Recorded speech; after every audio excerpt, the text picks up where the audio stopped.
സീമ ചേച്ചി കിഷോറേട്ടാ, നമുക്ക് കിഷോറേട്ടന്റെ അടുത്തുനിന്ന് ഒരു കാര്യം ചോദിക്കാനുണ്ട്. കാരണം അമൃത ടിവിയുടെ തന്നെ വനിതകൾക്ക് വേണ്ടിയിട്ടുള്ള ഒരു ഷോ, അതിന്റെ ആങ്കർ ആയിരുന്നു. ഇതും നമ്മൾ വനിതകൾക്ക് വേണ്ടിയിട്ടുള്ള ഒരു ഷോ തന്നെയാണ്. പക്ഷെ ആദ്യം വന്ന വനിതാ രത്നം അത് ശരിക്കും ഒരു എല്ലാവരും നോക്കി കണ്ട ഒരു ഷോ ആയിരുന്നു. ഉറപ്പായിട്ടും എനിക്ക് ഏറ്റവും സന്തോഷമുള്ളത്, കാരണം ഞാൻ ഈ ഫ്ലോറിൽ കൂടെ എൻ്റെ കാലടികൾ പതിയാത്തൊരു സ്ഥലം പോലും ഈ ഫ്ലോറിലില്ല. കുറേ വർഷങ്ങൾ 4 എഡിഷൻ ആയിരുന്നു, അതിൽ 3 എഡിഷൻ ഞാനാണ് ചെയ്തത്.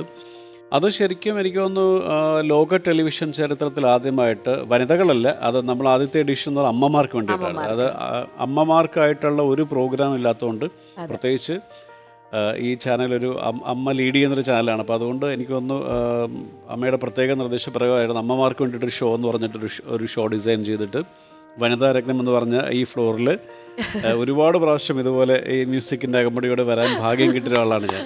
വെൽക്കം ടു വനിതാ രത്നം.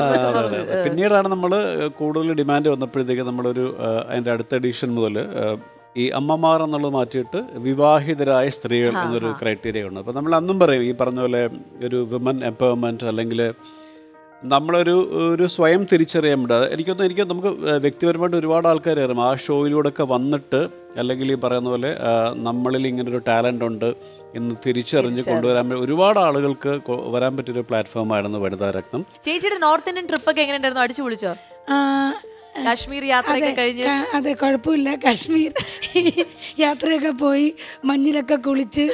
പിന്നെ നമ്മൾ ഏറ്റവും ഫീൽ ചെയ്തത് പുൽവാമ ആക്രമണം നടന്നില്ലേ, അപ്പം അതുവഴി വന്നപ്പോഴത്തേക്കിനും അവിടെ കുറച്ച് നേരം നമ്മൾ വണ്ടി നിർത്തി. അപ്പോഴാണ് ഡ്രൈവർ പറഞ്ഞത് ഇവിടെ വെച്ചാണ് 35 പേരുടെ മരണം ഉണ്ടായൊരു സംഭവമുണ്ട്, ഈ റോഡ് തകർന്ന് താഴേക്ക് പോയിരുന്നു. ഇപ്പം ഇത് കണ്ടില്ല, അവരാ റിപ്പയർ ചെയ്ത റോഡ് റിപ്പയർ ചെയ്ത ആ പോർഷനൊക്കെ കാണിച്ചു തന്നു. അപ്പം നമുക്ക് വല്ലാത്തൊരു, അപ്പോൾ പട്ടാളക്കാരുടെ കൂടെ ഒന്ന് ഫോട്ടോ എടുക്കണമെന്ന് ഭയങ്കര ആഗ്രഹമായിരുന്നു. പക്ഷെ അവർക്ക് കുറേ പ്രശ്നങ്ങളുണ്ടല്ലോ, അങ്ങനെ എടുക്കാൻ പറ്റില്ല. അപ്പം അതുകൊണ്ട് ഞങ്ങൾക്ക് ഫോട്ടോസൊന്നും എടുക്കാൻ പറ്റിയില്ല. സത്യത്തിൽ ഇതിനു വേണ്ടിയിട്ടല്ല പോയത്.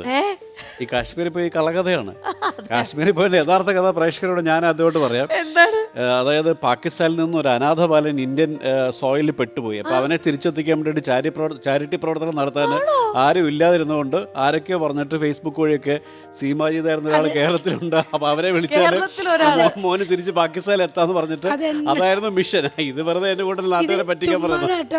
എന്നെ ഇങ്ങനെ കൊന്നു കൊല വിളിച്ചപ്പോൾ സമാധാനമില്ല. ഞാൻ യഥാർത്ഥ ഒരു കാര്യം കാശ്മീർ യാത്രയുടെ കാര്യം പറഞ്ഞതേ ഉള്ളൂ. പക്ഷെ എന്താണെങ്കിലും അതായത് നമ്മുടെ മനസ്സിലൊക്കെ ഇപ്പോ ചേച്ചി എന്ന് പറയുമ്പോൾ ഒരു ദൈവതുല്യം, എല്ലാവർക്കും ആശ്രയിക്കാൻ പറ്റുന്ന, അങ്ങനെ നമുക്ക് എപ്പോഴും സഹായം ചോദിക്കാൻ പറ്റുന്ന അങ്ങനെ ഒരു രൂപമായി മാറി.